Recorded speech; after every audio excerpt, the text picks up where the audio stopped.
Halo, assalamualaikum, selamat pagi, salam sejahtera bagi kita semua. Perkenalkan, saya Febriansa. Saya merupakan guru baru di SMP Negeri 4 Tanjung Agung yang dipercaya untuk mengampu mata pelajaran IPS terpadu kelas 8 dan kelas 9. Salam kenal semuanya. Semoga di pertemuan pertama ini akan menciptakan suasana kekeluargaan di antara kita, dan saya berharap di pertemuan selanjutnya akan berjalan dengan baik dan sebagaimana mestinya, dan Anda selalu mengikuti mata pelajaran saya dengan sangat antusias dan rasa ingin tahu yang luar biasa. Baik, hari ini saya akan mengajar materi tentang ketergantungan antar ruang dan pengaruhnya terhadap kesejahteraan masyarakat. Anda bisa menyimak di buku paket di bab 3 di halaman 151. Boleh Anda buka sekarang. Jadi, kemampuan setiap negara untuk menghasilkan barang dan jasa itu tentu berbeda-beda. Perbedaan ini disebabkan oleh perbedaan sumber daya alam yang dimiliki oleh negara tersebut. Selain itu juga sumber daya manusia sangat mempengaruhi. Maka dari itu, suatu negara melakukan suatu kebijakan untuk memenuhi kebutuhan barang atau jasa yang disebut dengan kebijakan perdagangan internasional. Apa itu perdagangan? Apa itu internasional? Dan apa itu perdagangan internasional? Jadi jika Anda pernah melakukan kegiatan membeli barang di minimarket, di warung, di pasar, atau di teman Anda, atau Anda pernah menjual barang ke teman Anda, ke siapa saja, berarti Anda telah melakukan suatu kegiatan yang disebut dengan perdagangan. Jadi sederhana, perdagangan itu yaitu kegiatan penjualan, pembelian, pendistribusian, permintaan dan penawaran. Terjadi proses permintaan dan penawaran serta kesepakatan harga di sana. Jadi tadi saya sudah menyinggung istilah pendistribusian. Apa itu pendistribusian? Jadi pendistribusian itu adalah proses menyalurkan barang dari produsen ke konsumen. Siapa itu produsen? Siapa itu konsumen? Produsen yaitu orang yang memproduksi atau menghasilkan barang dan jasa, sedangkan konsumen adalah orang yang mengkonsumsi barang dan jasa. Nah, itu tadi pengertian dari perdagangan. Jadi kegiatan menjual, mendistribusikan, dan membeli barang dan jasa. Apa itu internasional?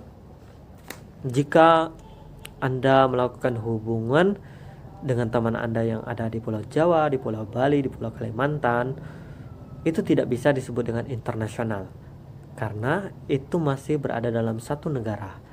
Jadi internasional itu adalah atau antar negara. Jadi kegiatan misal yang melibatkan negara Indonesia dengan negara Malaysia, atau negara Jepang dengan negara Thailand, nah itu disebut dengan internasional. Selanjutnya, apa itu pengertian perdagangan internasional? Yaitu kegiatan menjual, mendistribusikan, atau membeli barang dan jasa dari suatu negara ke negara lain. Jadi antar negara. Boleh lebih dari 2 negara, asalkan antar negara. Di dalam perdagangan internasional kita juga sering mengenal atau mendengar istilah-istilah sebagai berikut. Misal impor. Kita sering mendengar istilah impor. Kita menonton berita atau membaca koran atau membaca buku atau mendengar diskusi atau mendengar radio atau mengikuti seminar dan lain sebagainya. Kita sering mendengar istilah impor. Apa itu impor? Jadi kalau misal negara kita lagi mengalami kelangkaan produksi kedelai, kedelainya lagi sedikit tapi produksinya tetap, harga kedelai melonjak tinggi, maka salah satu kebijakan yang diambil oleh pemerintah yaitu impor adalah kegiatan membeli atau mendistribusikan atau memesan barang dan jasa di luar negeri. Jadi dari luar negeri dikirim ke dalam negeri, ke Indonesia. Jadi pelaku impor ini disebut dengan importir. Siapa itu importir? Misal contoh, negara kita Indonesia lagi mengalami kelangkaan kedelai. Kita mengimpor dari negara Thailand. Nah, Thailand ini disebut dengan importir atau negara pengimpor kedelai. Selanjutnya kita sering mendengar istilah ekspor. Apa itu ekspor? Kalau misal negara kita memproduksi rotan, memproduksi kayu, memproduksi batu bara, memproduksi emas, memproduksi tas dan lain sebagainya yang dikhususkan atau dijual ke luar negeri, itu proses penjualan barang dari dalam negeri ke luar negeri itu disebut dengan ekspor, proses ekspor. Jadi pelaku ekspor ini disebut dengan eksportir. Kalau misal negara kita yang mengirim atau menjual barang dan jasa ke luar negeri, jadi negara kita atau Indonesia ini disebut dengan eksportir. Selanjutnya, di dalam perdagangan internasional kita juga sering mendengar istilah quota. Jadi quota itu adalah kebijakan untuk membatasi. Jadi barang itu dibatasi, baik itu barang yang masuk atau barang yang kita beli di luar negeri harus dibatasi, dan barang yang kita jual ke luar negeri juga harus dibatasi. Kalau misal barang, kenapa harus dibatasi? Kalau barang dari luar negeri itu harus dibatasi, itu untuk keseimbangan neraca perdagangan atau untuk melindungi produk dalam negeri. Kalau misal seluruh produk diisi oleh produk luar negeri, maka ekonomi kreatif atau ekonomi yang ada di dalam negeri itu sangat dirugikan sekali. Dan kenapa juga ekspor harus dibatasi? Kalau misal kita mengekspor batu bara, kalau semuanya diekspor, maka nanti akan habis, akan mengalami kelangkaan juga, dan kita akan mencari alternatif yang lain, padahal itu bisa kita hemat untuk beberapa tahun ke depan. Nah, selanjutnya kita sering mendengar istilah yang namanya proteksi, protect atau melindungi. Nah, kebijakan ini adalah kebijakan yang dilakukan oleh pemerintah untuk melindungi produk-produk yang ada di dalam negeri. Jadi produk-produk dalam negeri ini dilindungi di dalam undang-undang, dilindungi dengan pemberian bantuan dana UMKM, usaha kecil, menengah, mikro dan menengah, dan promosi dan lain sebagainya. Jadi kenapa harus diproteksi, harus dilindungi produk dalam negeri? Jadi kalau tidak dilindungi maka ekonomi dalam negeri akan mati, karena kalah bersaing dengan produk-produk di luar negeri. Mungkin produk di luar negeri itu kualitasnya jauh lebih bagus, harganya jauh lebih murah daripada produk dalam negeri, maka masyarakat tentu akan memilih produk yang berkualitas dan murah. Bukan berarti produk dalam negeri tidak berkualitas, tentu, tapi masyarakat akan itu tadi, kalau misal murah dan berkualitas akan membeli produk itu. Nah, kalau masyarakat membeli produk dari luar negeri, maka ekonomi itu akan mati, ekonomi masyarakat akan mati. Jadi dilindungi itu untuk menghidupkan perekonomian masyarakat, juga untuk menambah pendapatan negara. Jadi ada pajak yang disetorkan oleh pedagang ke negara. Dan itu juga berguna untuk misal kalau harus dilindungi itu supaya ekonomi masyarakat terus bergerak, maka akan adanya kesejahteraan di masyarakat itu sendiri. Jadi selanjutnya di dalam perdagangan internasional kita sering mendengar istilah yang namanya politik dumping. Apa itu politik dumping? Politik dumping itu menjual produk yang kita produksi itu di luar negeri itu jauh lebih murah daripada di negeri sendiri. Jadi kalau misal kalau dulu adalah Jepang adalah salah satu negara yang menerapkan politik dumping, menjual produk lebih murah di luar negeri. Jadi kalau misal motor Yamaha MX itu di Indonesia dijual 18 juta, itu di Jepang jauh lebih mahal daripada 18 juta, bisa 25 juta. Ini politik dumping. Apakah negara Jepang tidak memiliki untung kalau menjual lebih murah? Tentu untung.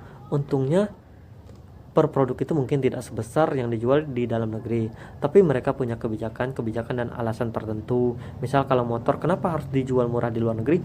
Karena pasar luar negeri itu sangat lebih luas dari pasar yang ada di Jepang itu sendiri.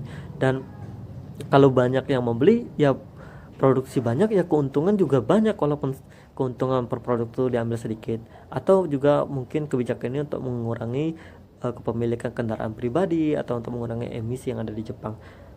Yang pasti di dalam perdagangan internasional ada yang namanya istilah politik dumping. Selanjutnya kita akan membandingkan sedikit, akan menilik sedikit perbedaan dari perdagangan yang ada di dalam negeri dan perdagangan yang ada di luar negeri atau perdagangan internasional.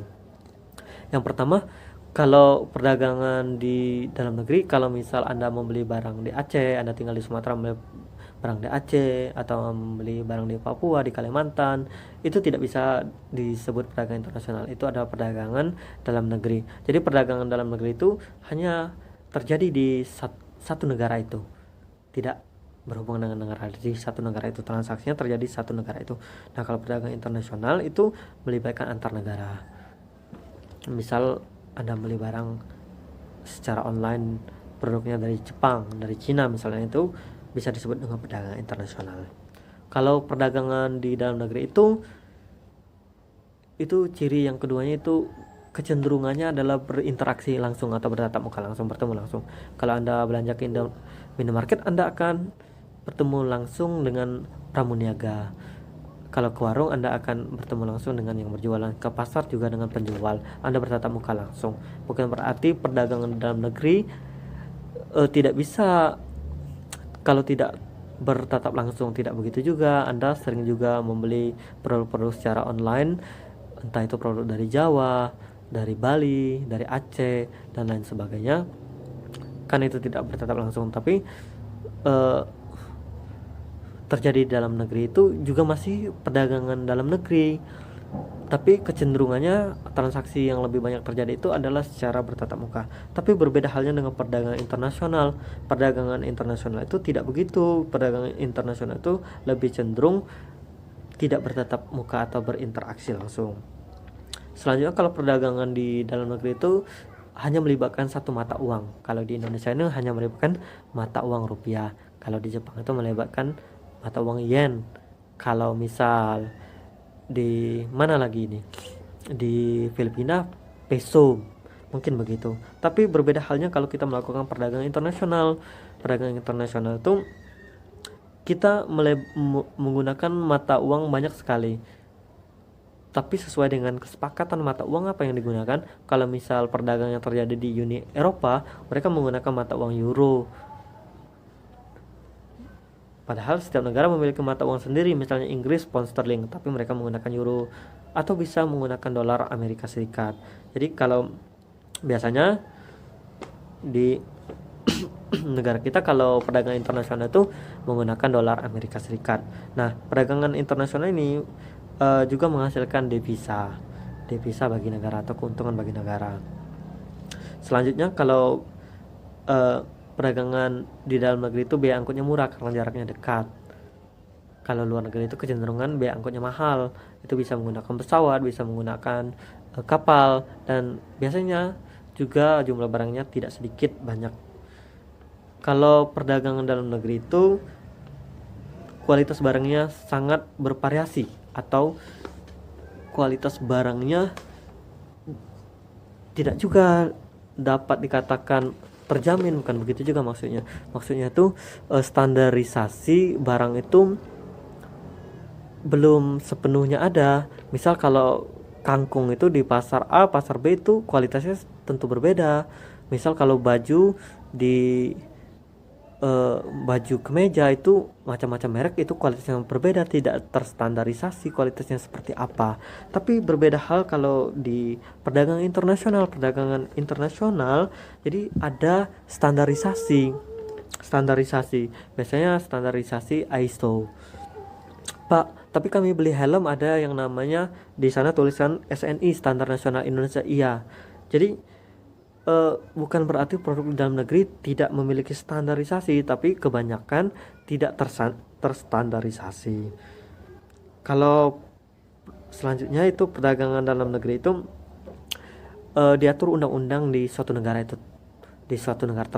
tersebut. Kalau misal kita ini, ya undang-undang yang ada di Indonesia saja yang mengatur, entah itu undang-undang perdagangan, entah itu undang-undang perindustrian, atau undang-undang apa dan lain sebagainya. Tapi kalau perdagangan internasional, undang-undangnya menggunakan undang-undang internasional, undang-undang yang telah disepakati oleh setiap negara. Jadi sistem perdagangannya diatur oleh undang-undang, dan setiap negara memiliki aturan-aturan tertentu yang harus disepakati atau dilaksanakan dan tidak boleh dilanggar secara bersama-sama. Selanjutnya yaitu materi bahwasannya perdagangan internasional ini tidak terjadi serta-merta atau terjadi begitu saja. Perdagangan internasional terjadi tentu ada penyebabnya. Salah satu faktor yang menjadi penyebabnya itu perbedaan sumber daya alam. Jadi setiap negara itu memiliki sumber daya alam yang berbeda-beda.